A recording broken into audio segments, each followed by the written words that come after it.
Píše sa jún 2000 a svet sa stále učí žiť v novom miléniu. Internet píska, politici škrípu a história sa na rozdiel od súčasnosti píše offline. Lajkni, komentuj, odoberaj, aby ti neušli výlety do čias, keď sa dalo žiť aj bez TikToku. 9. júna 2000 Mozambik čelí najhorším záplavám za posledných 50 rokov. Dážniky boli zbytočné, gumáky zúfalo smutné. Zápisy vravia o 800 obetiach, no tisíce rodín zostali bez domova. A svet? Ten väčšinou prepol na ďalší kanál, lebo voda nie je trendy, keď nie je v bazéne pri influenceroch. Napríklad tých, ktorí sa v tom čase nudili vo výrivke prvého Big Brother v Nemecku.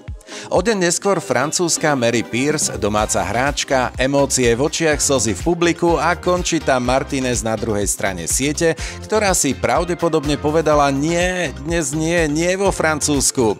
Ale výsledok 6-2, 7-5 a Mary získava svoj prvý, no zároveň posledný Grand Slam doma. To je dôkaz, že každý má svoj deň a potom už nič. V stredu sme si pripomenuli Barnabáša, pretože ak prší na Barnabáša, tak vraj víno tečie do fľaše. V Katalánsku ale tieklo všetko. Voda, blato, nervy, dokonca aj poistky. Po bleskových povodniach ostali z cesty rieky, z aut lode a z pivníc verejné kúpaliská. Nepršalo najviac síce 11. júna, ale vtedy to čistili a kliali. Nebolo to však naposledy a nie len v Španielsku. Nasledujúci deň v Rio de Janeiro sa odohráva tragédia v priamom prenose.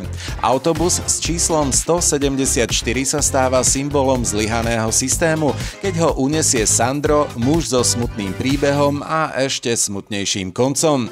Brazília si vtedy nerobila PR cez futbal, ale cez rukojemnícku drámu. Svet sa pozeral, médiá sa krmili a ľudia plakali. Dnes by toho bol plný TikTok a videá by na vás vyskakovali hádam aj z plechovky hrášku v sladkokyslom náleve.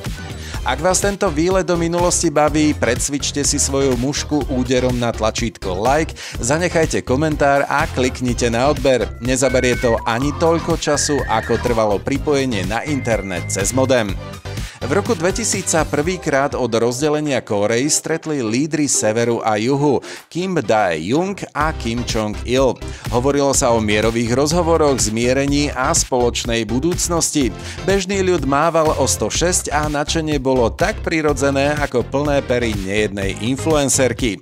A potom sever zasa odpálil raketu, ale vtedy to na chvíľu vyzeralo nádejne, ako keď ti niekto napíše OK, uvidíme sa a ty vieš, že sa neuvidíte. 14. júna 2000 nemecký policajt zastaví auto, z ktorého namiesto dokladov vyletí smrť. Zjavne duševne narušený muž v Dortmunde vytiahne zbraň, zastrelí policajta a následne obráti zbraň proti sebe. Hrozné vtedy, hrozné aj dnes, ale dnes sú zbrane dostupnejšie, internet je plný návodov a hranice medzi zdravím a zúfalstvom ešte tenšie. Po nekonečných rokovaniach pri káve bez kofeínu a srdcervúcich powerpointoch sa 15. júna 2000 nemecká vláda a jadrový priemysel dohodli. V Nemecku nastal koniec atómovej energie. Pomaly, pokojne, diplomaticky, ako keď sa lúčite s toxickým ex, ale bývate spolu ešte dlhých 6 rokov. Rozhodnutie, ktoré sa tvárilo ako víťazstvo ekológie, ale o pár dekád neskôr Nemecko s hrôzou zisťuje, že vietor nefúka vždy a slnko nesvietí večne. A medzičasom Francúzi si popíjajú víno a ich reaktory potichu hučia ďalej. Pred 25 rokmi padali výstrely, dohody aj nervy. A ak chceš mať fit nervy aj ty, nezabudni, že od pondelka je tu čerstvá dávka denných správ v Infonografe.